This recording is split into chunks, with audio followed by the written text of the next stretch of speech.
Le rapport d'enquête du Haut Commissariat des Nations Unies pour les droits de l'homme sur les exactions de Moura au Mali continue de susciter des réactions. La dernière en date, celle du chef de la diplomatie européenne.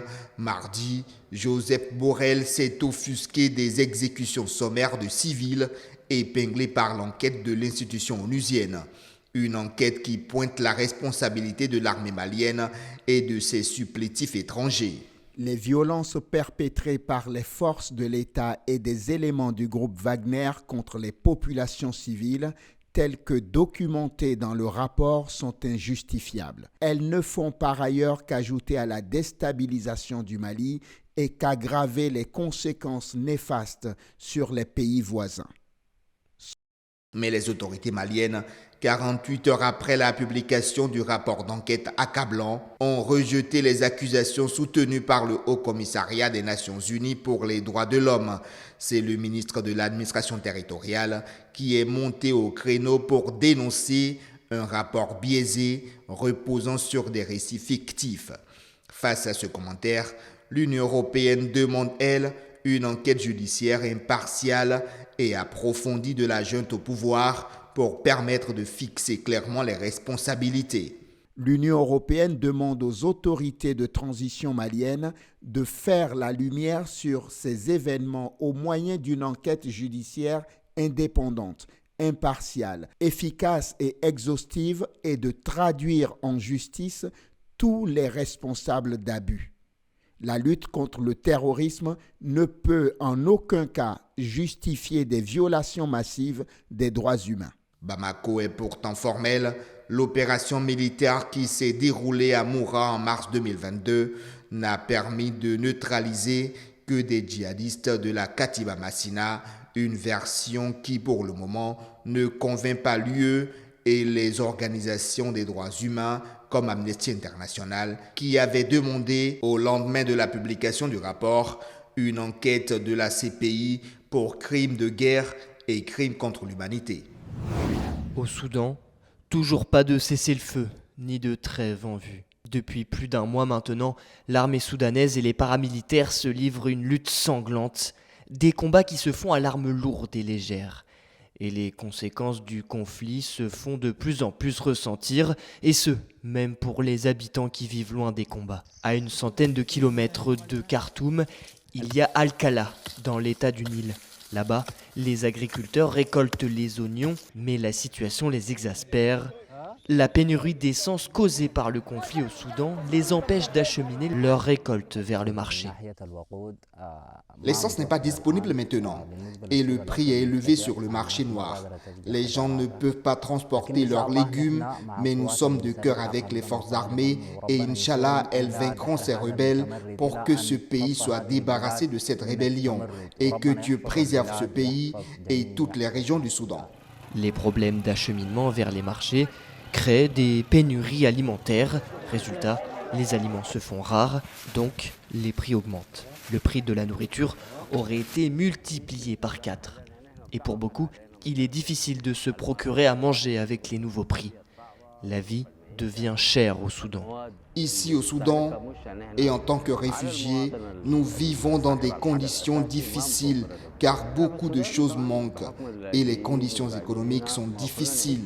Maintenant, avec la situation du Soudan, les problèmes se sont aggravés avec les pénuries des produits, même pour les Soudanais. Près d'1 millier de morts, environ 750 000 déplacés, 220 000 réfugiés et des combats qui font toujours rage. L'ONU estime que 25 millions de personnes ont besoin d'aide humanitaire au Soudan. L'ONU requiert une enveloppe de 3 milliards de dollars pour aider les réfugiés au Soudan et leur apporter une aide humanitaire. Selon un nouveau rapport du Programme des Nations Unies pour l'environnement, le PNUE, il est possible de réduire la pollution plastique de 80% d'ici à 2040.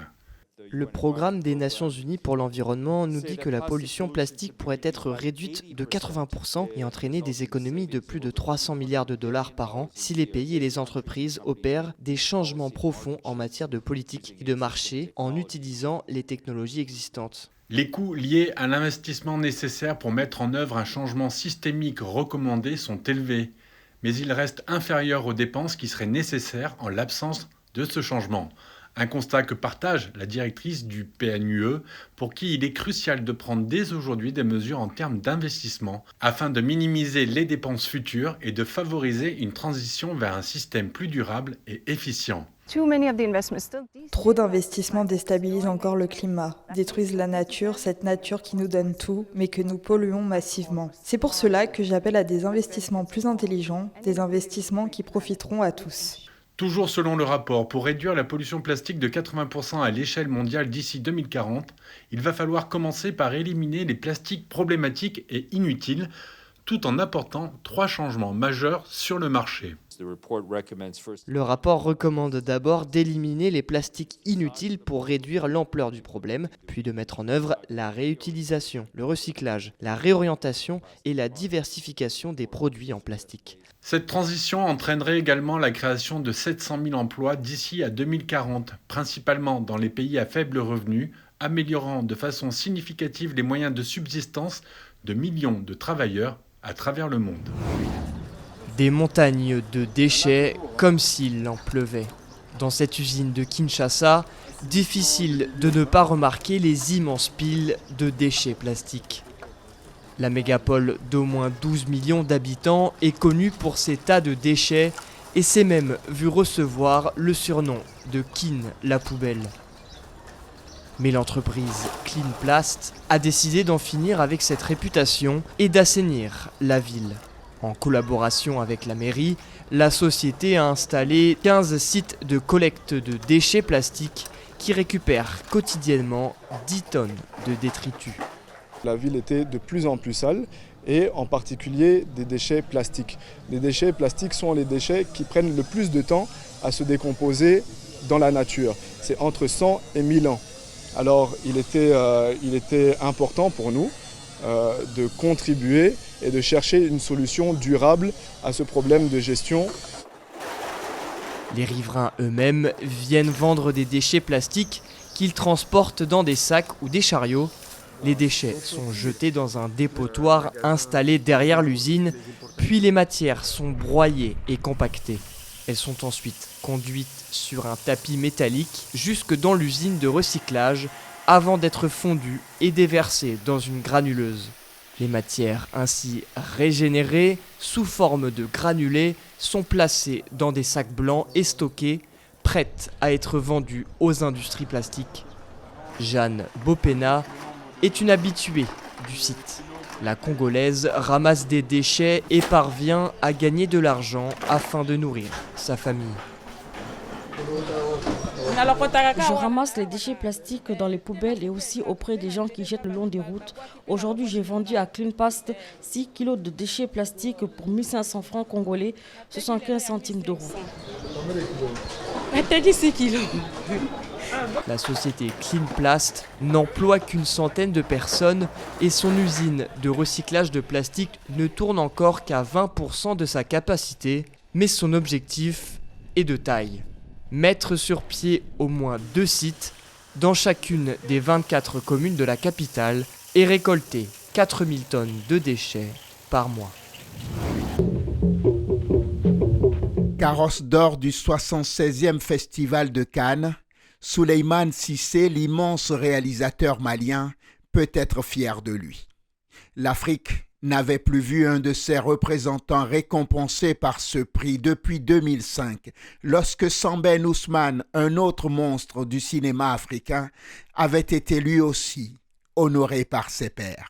Sambène, c'était une grande personnalité pour moi.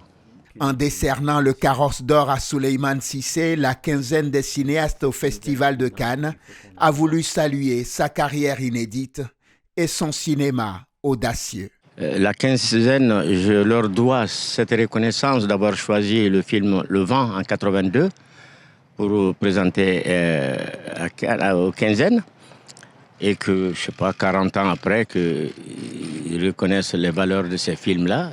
C'est pour ça que je suis très touché. Celui qui a eu l'idée, peut-être qu'il a bien vu les films et qu'il les a bien sentis.